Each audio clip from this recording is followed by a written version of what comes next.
இது எப்படி இருக்கு தெரியுமா? எனக்கு பயம் இல்ல, எனக்கு பயம் இல்ல அப்படின்னு சத்தமா சவுண்ட் விட்டுக்கிட்டே சத்தமா பாட்டு பாடிக்கிட்டே இந்த நடுங்கிக்கிட்டே சின்ன பசங்க நடந்து போவாங்க. அந்த மாதிரி இருக்கு. முதல்ல மண்டையில இருக்கிற கொண்டைய மறைங்க சார்.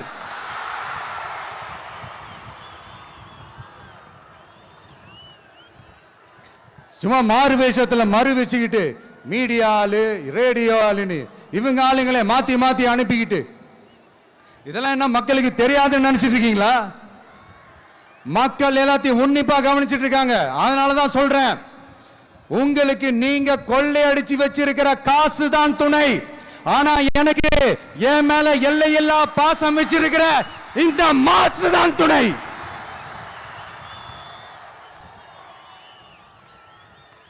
இப்படி நமக்கு துணையா இருக்கிற ஈரோடு மக்களுக்காக நான் இப்போ குரல் கொடுக்கலான்னு வந்திருக்கிறேன்.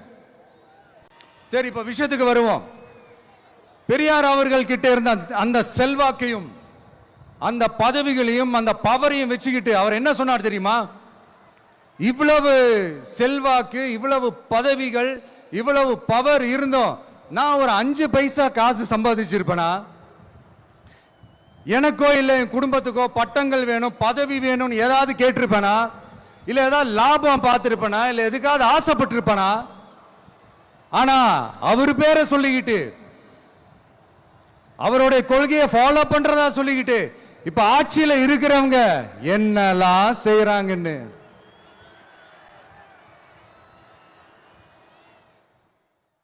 அதனாலதான் சொல்றோம், பெரியார் பேரை சொல்லிக்கிட்டு தயவு செஞ்சு கொள்ளையடிக்காதீங்கயா, தயவு செஞ்சு கொள்ளையடிக்காதீங்க. அவரு பேரை சொல்லிக்கிட்டு பெரியார் பேரை சொல்லி கொள்ளையடிக்கிற இவங்க தான் நம்மளுடைய அரசியல் எதிரி. மக்களை நீங்க சொல்லுங்க, நம்மளுடைய அரசியல் எதிரி யாரு? நம்மளுடைய கொள்கை எதிரி யாரு? ரிப்பீட், நம்மளுடைய அரசியல் எதிரி யாரு? நம்மளுடைய கொள்கை எதிரி யாரு? உங்களுக்கு புரியுது இல்ல? எனக்கு அது போதும்யா, எனக்கு வேற எதுவுமே தேவையில்லை.